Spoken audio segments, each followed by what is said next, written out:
Vamos abrir a palavra do Senhor, irmãos. Aleluia.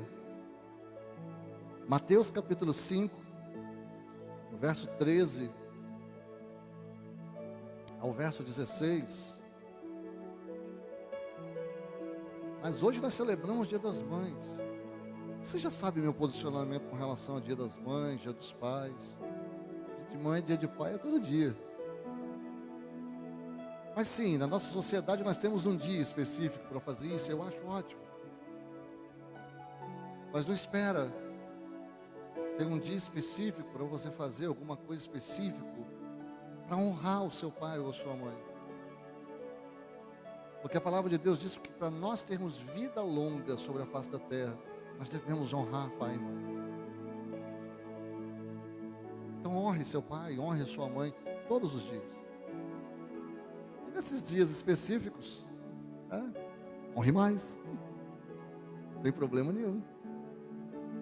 E para aqueles que já perderam seus pais, fica saudade. Mas lembre-se sempre de uma coisa: você carrega o legado dentro de você. Você carrega o legado do seu pai e da sua mãe, que já partiram, em você. Então eles estão em você. Eles não estão tão somente com você, eles estão em você. Eles vivem através de você, através do seu DNA. E através do seu DNA, eles estão se multiplicando eternamente, porque esse é o plano e o propósito do Senhor também. Mas pegando um gancho aqui no Dia das Mães, como é que sua mãe te chamava quando você era criança? Você lembra? Tem uns que vão falar assim: pastor, eu já não sou criança há tanto tempo. Eu sei.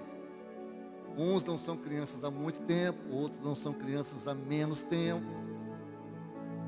Mas certas coisas ficam marcadas na nossa mente, na nossa memória, né?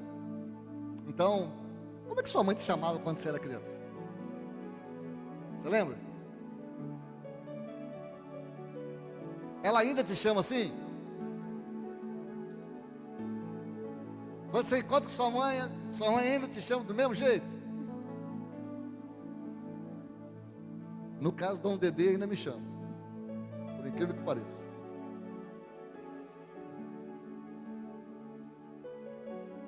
Porque no final das contas a gente sempre vai ser os filhinhos queridos. E que por mais que a gente fique mais experiente, mais velho, a gente sempre vai continuar sendo filho. Uma vez filho, sempre filho. É bacana você poder compartilhar memórias da sua mãe. No nosso caso de menino, principalmente aqueles chinelos teleguiados que acertavam a gente onde quer que a gente chegava, depois de a gente aprontar alguma coisa que não deveria ter aprontado. Sim, lá em casa também tinha chinelo teleguiado. É verdade. É impressionante a precisão desses chinelos. Fico pensando até hoje como é que pode. Ela não acerta nada em lugar nenhum, mas quando vai acertar o chinelo na gente, acerta. Todo menino, eu acho que já passou por essa situação. Mas irmãos, nós estamos em tempos de sacudir a terra. Aliás, a terra está sendo sacudida e talvez por isso que o nosso coração está tão sobressaltado. As meninas falaram aqui: foi bom com vocês, hein, meninas? Aleluia. As meninas falaram aqui a respeito de cansaço, que muitas vezes pensavam em desistir do livro. Mas não foi só vocês não, mulheres. Nós estamos vivendo tempos em que nós estamos sendo sugados. Eu acho que é essa a sensação. A gente chega esgotado em casa. A gente não tem ânimo para começar algo novo. E exatamente porque você não tem ânimo para começar algo novo, você perde o vício de sonhar. E se você não tem uma visão de futuro, você já morreu. E você precisa ter, meu irmão, essa visão, esse sonho dentro do seu coração, porque esse sonho, essa visão que está dentro do seu coração que vai sustentar você nos momentos difíceis. Olha para José. José recebeu um sonho. Ele contou esse sonho para sua família. Por causa desse sonho ele foi vendido. Por causa desse sonho ele foi exilado. Mas exatamente o sonho que exilou José foi o sonho que sustentou José nos momentos mais difíceis da vida dele. Meu irmão, eu e você precisamos de uma visão de Deus, precisamos de um sonho de Deus. Eu e você, nós precisamos entender esse propósito, esse chamado de Deus, porque é esse propósito, esse chamado, essa visão, essa revelação do alto que nós temos, que vai nos sustentar ao longo da nossa trajetória nesta terra.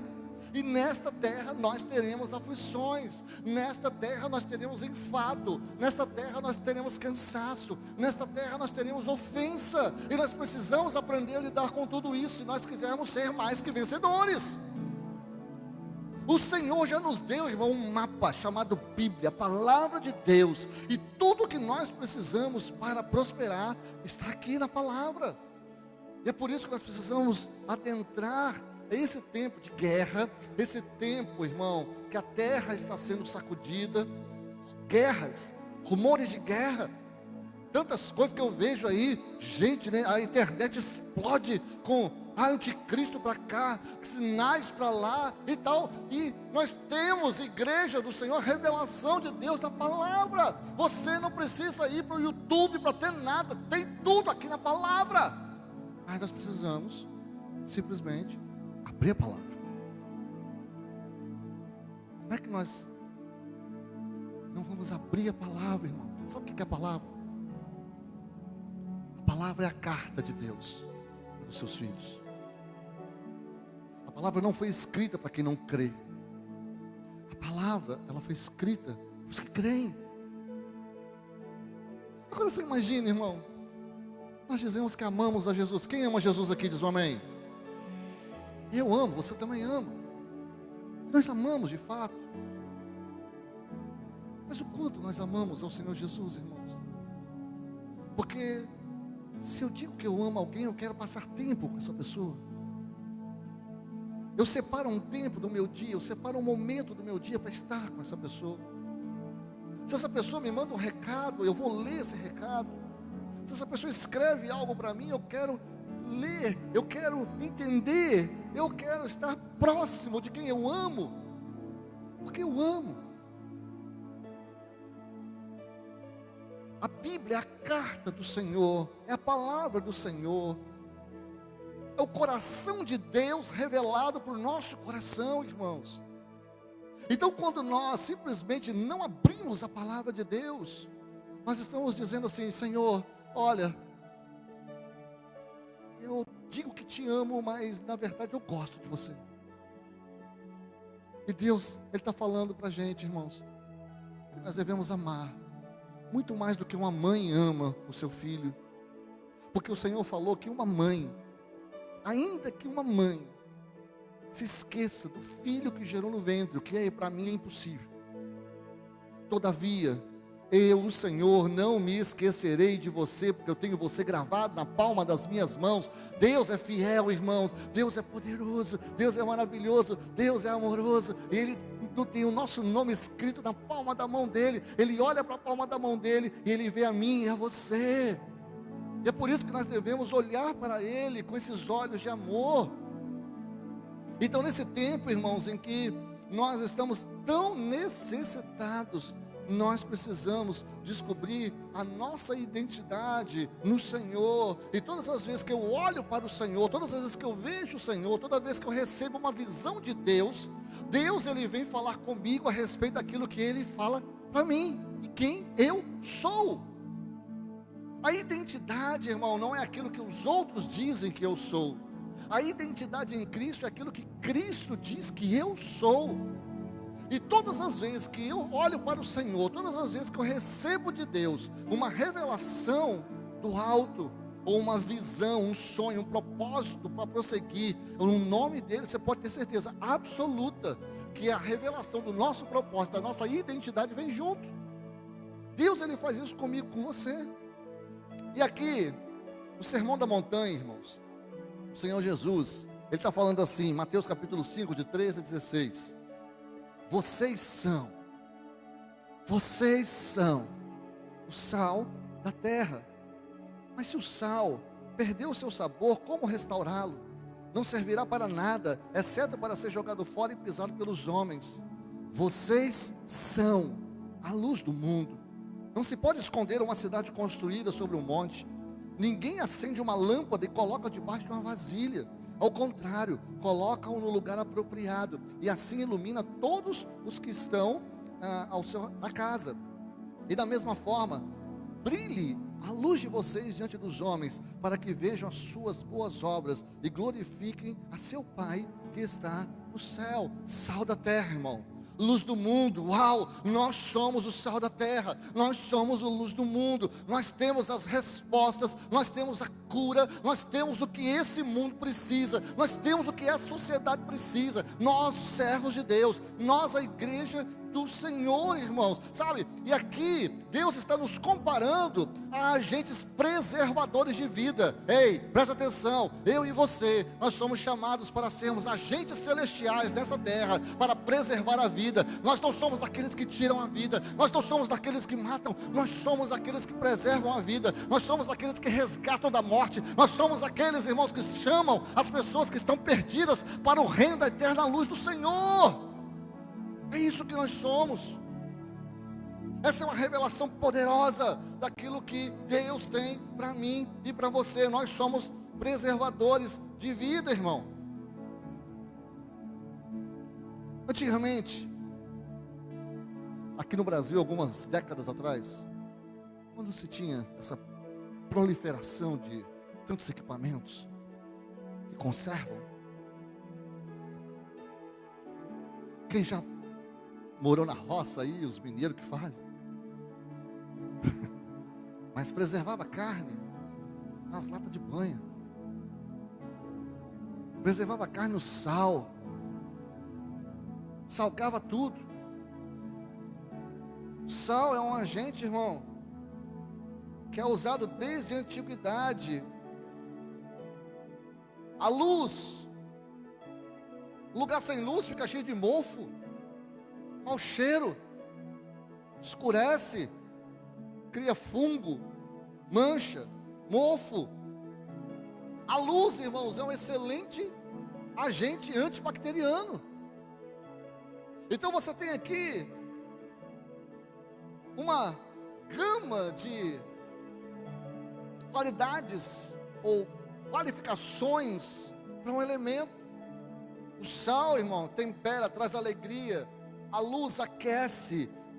O sal e a luz modificam o gosto, modificam o clima.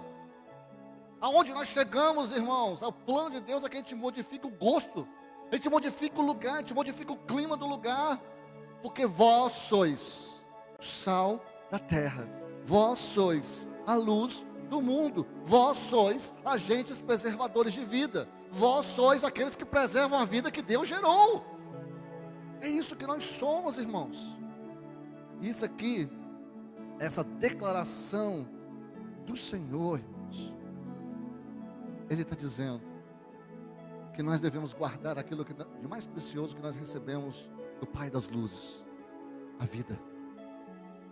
Deus tem vida para você, uma vida abundante, vida muito mais do que acordar, trabalhar, sofrer, deitar de novo, uma vida melhor, uma vida. Eu não estou dizendo aqui que nós vamos ficar livres, esse não é o evangelho, irmão. Nós vamos ficar livres de sofrimento, nós vamos ficar livres de tribulação, nós vamos ficar livres das ciladas e das armações do inferno. Não, não é isso.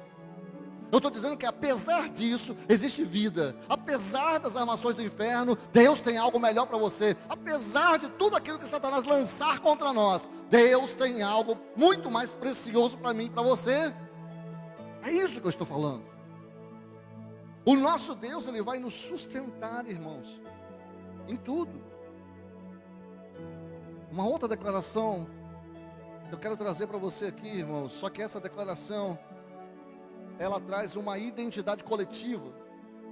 O que nós falamos aqui foi Jesus falando através do indivíduo, mas aqui nós estamos falando de uma identidade coletiva, de uma coesão, de um sentimento de pertencimento.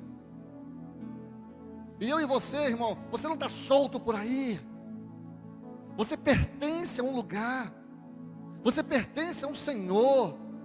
Você pertence, meu irmão, e você está enraizado em um lugar. Você não está por aí, ao vento, deixa a vida me levar, como diz Zeca Pagodinho. Não, eu oro para o Zeca Pagodinho, inclusive, para que Deus encontre com ele. Mas nós não somos e não estamos cantando as canções que brotaram do coração dele, porque não tem nada a ver com a palavra, aquilo que a palavra diz a nosso respeito. 1 Pedro, irmãos, capítulo 2, do verso 9 ao verso 10, está dizendo assim: mas vocês são raça escolhida, sacerdotes do rei, a nação completamente dedicada a Deus, o povo que pertence a Ele. Vocês foram escolhidos para anunciar os atos poderosos de Deus. Olha só, coletividade, irmão. Vocês foram escolhidos, sabe? Que o chamou da escuridão para a sua maravilhosa luz. Antes, vocês não eram povo de Deus, mas agora são seu povo. Antes, não conheciam a misericórdia de Deus, mas agora já receberam a sua misericórdia. Então aqui, irmãos, nós temos uma identidade de corpo, de quem nós somos quando estamos juntos servindo ao Senhor. Então, uma identidade pessoal, como cristãos, como indivíduos, e outra uma identidade de corpo. E assim, nós temos um propósito. Deus, Ele quer que nós sirvamos a Ele em unidade e que nós possamos anunciar os atos poderosos de Deus para transformar as trevas em luz. Então, se Deus deseja que nós anunciemos o Evangelho para transformar trevas em luz, então Ele já nos deu, como igreja do Senhor, poder para transformar trevas em luz. Porque Deus não estaria mandando eu fazer algo que Ele já não tivesse me capacitado a fazer. E não é por minha causa, irmão. Nós somos falhos, nós somos pecadores, santos lutando contra o pecado, mas ainda assim pecadores. Nós escorregamos, caímos, falhamos, nós ofendemos e somos ofendidos. Nós não somos melhor do que qualquer outra pessoa, mas nós temos o Espírito Santo de Deus que nos guia em todas essas coisas e nos faz mais que vencedores, irmãos. Então, quando eu entendo que eu fui chamado das trevas para a luz e que eu sou um preservador de vida, quando eu entendo a minha identidade como filho, eu passo a agir como um escolhido do Senhor. Eu passo a agir como um sacerdote do rei. Eu passo a agir como um participante da eternidade. Eu passo a agir, irmão, como alguém que sabe que o meu Deus tem o controle de todas as coisas. E por isso, o meu coração não precisa ficar sobressaltado. O meu coração não precisa ficar preocupado com o que governante A, governante B vai fazer. Porque existe um governo acima desse governo. Existe um governante acima das nações. Existe um governo que é soberano, meu irmão. E ele está mexendo com toda a parte geopolítica da humanidade, para que o maior número possível de pessoas seja salvo nessa última colheita que eu e você iremos participar. Vocês estão entendendo isso, amém? Tudo que nós precisamos fazer é entender, irmão. Primeiro, que nós somos sal da terra, que nós somos luz do mundo, essa identidade que nós temos. Como igreja, que nós somos a nação santa do Senhor, nós somos povo escolhido de Deus, e como povo, nós temos que pregar a palavra, para transformar trevas em luz. A começar da onde? Do nosso coração. A começar onde? Da nossa casa. A começar na nossa família. Nós somos cobridores de pecados e preservadores de vida, irmão. Tiago capítulo 5, verso 19 ao verso 20, fala bem assim: meus irmãos, se algum de vocês se desviar da verdade, e alguém o trouxer de volta, lembrem-se disso: quem traz de volta um pecador do seu caminho errado, salvará da morte a vida dessa pessoa, e fará que muitíssimos pecados sejam perdoados. Tiago está falando aqui de irmãos, que vão atrás de outros irmãos que estão perdidos pelo caminho. Entenda, nós vamos atrás de quem está perdido. Nós não vamos atrás de quem decidiu se afastar, de quem se apostatou da fé. Tem uma diferença. Mas para quem está perdido pelo caminho, sim, está falando de irmãos aqui que vão atrás de pessoas que estão perdidas pelo caminho. E quando encontram essas pessoas que estão perdidos pelo caminho, irmão, os ajudam a compreender a verdade novamente, os trazem em segurança para o aprisco que Deus determinou. Então nós somos aqueles que cobrem os pecados, não os que acusam e os revelam. Aliás, o que mais tem hoje na rede social são os apontadores de dedo, os críticos gospel, ou aqueles que ficam buscando heresia aqui, heresia ali, erro aqui, falso profeta aqui, falso profeta ali. E eu não vejo esse povo descer no joelho para orar ao Senhor, irmão. Irmão, nós somos aqueles que cobrem os pecados. Nós não somos daqueles que saem por aí acusando e revelando. E com isso, eu estou falando cobrir, não encobrir. Quem está entendendo aí a diferença? Amém? Cobrir é uma coisa. Cobrir com o sangue de Jesus, em amor, em oração, em arrependimento. Cobrir, irmão, é você chamar a pessoa no secreto e falar com ela. Ela não te ouviu, você chama a tua testemunha e fala com ela. Ela não te ouviu, aí sim você vai chamar a igreja. Não ouviu? Jesus fala assim, bota para fora. Cobrir significa você jejuar, orar, estar junto com Ele, amar, ir até o final. Cobrir significa você dar uma chance, 2 chances, 3 chances, caminhar a 2ª, 3ª milha com a pessoa, até que a pessoa se acerte. Isso é cobrir, irmão. Cobrir não é apontar o dedo e envergonhar. Encobrir já é outra coisa. E eu tenho visto também esse erro muito na igreja. Quantas igrejas encobrindo pecados. Quantos pecados de púlpito, irmão, que estão sendo encobertos. Quantos altares que estão contaminados, quando não deveriam estar. Isso é encobrir. Encobrir é quando falar alguma coisa, a pessoa é execrada. Isso é encobrir, se acusar. Encobrir é apoiar o ato pecaminoso, irmão. Nós não encobrimos, irmão. Nós cobrimos. Nós somos chamados para cobrir o pecado, não para encobrir. O pecado tem que ser confrontado com a verdade, com coragem. Doa quem doer. É por isso que eu amo a Bíblia, irmão. A Bíblia, ela mostra quem as pessoas aqui são, a parte boa e a parte ruim. Doa quem doer. A Bíblia fala exatamente a verdade.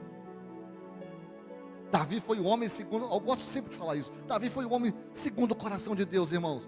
Mas Davi também foi adúltero e assassino. Mas foi um homem segundo o coração de Deus. Pastor, que dualidade é essa? Não, irmão, é porque Deus, Ele nos ama. E se há um coração sincero, contrito e arrependido, o pecado é coberto. E não existe pecado que o sangue de Jesus não cubra. Quem está aí? Amém? Não existe. Por isso que eu e você não podemos ficar apontando o dedo, irmão. Porque nós temos pecado. Não podemos fazer isso. Nós somos curadores de alma, irmão. E não aqueles que expõem as feridas dos seus irmãos. É isso que as mães fazem. As mães curam. As mães, quando tem uma ferida, as mães vão lá e passa aquele metiolate com beijinho. Os jovens não sabem o que é metiolate. Aos mais novos, metiolate era o terror da garotada. A gente evitava se machucar, não porque a gente tinha medo do arranhão, a gente tinha medo do metiolate. Porque ardia mais do que o arranhão que ele tinha. Era fantástico aquilo. Aí a mãe vinha e a gente já tremendo. Aquele drama. Ela vinha e passava o metiolate, a gente ardia, soprava, depois ela dava um beijinho, e aí a gente já saía correndo. Nós somos curadores de feridas, irmãos, porque nós somos alcançados pela graça de Deus. Nós somos curados para curar. Esse é o nosso chamado como igreja. Esse é o nosso chamado como povo escolhido e santo de Deus. A mesa do Senhor que nós vamos participar agora é exatamente essa simbologia, querido. A mesa do Senhor, ela fala a respeito de cura, ela fala a respeito de redenção. A mesa do Senhor fala a respeito de saúde. É ao redor da mesa que as coisas acontecem nas nossas casas. E se não acontece na sua, deveria acontecer. Coloca a mesa, chama a sua família, olhe nos olhos uns dos outros, pratique isso. Mas pastor, sou só eu. Igual lá em casa, eu, a Rei, a Bela. Bote a mesa, sente na mesa, olhe nos olhos, converse. E se você tem uma família maior, bote a mesa. Aí vai ser festa. Aí vai ser, sabe, aquela coisa que as pessoas vão falar pra caramba. Faça, bote a mesa, coloque a mesa, porque a mesa cura. A mesa nós percebemos as coisas que acontecem. É na mesa que nós somos restaurados. É na mesa que nós encontramos comunhão. É na mesa que os olhos se encontram e que nós percebemos coisas que normalmente nós não perceberíamos. Coloque a mesa. O Senhor, antes de ser traído, Ele participou da mesa. O Senhor, antes de ser traído, ao ser traído, na verdade, o Senhor, Ele colocou a mesa. E Ele chamou o traidor para a mesa. Porque Ele acreditava em Judas até o último momento. Até o último momento. Ele o amou até o fim. Se o Senhor fez isso, irmãos, com Judas, Ele faz isso conosco também. Só que nós não somos daqueles que retrocedem. Nós somos daqueles que seguem adiante.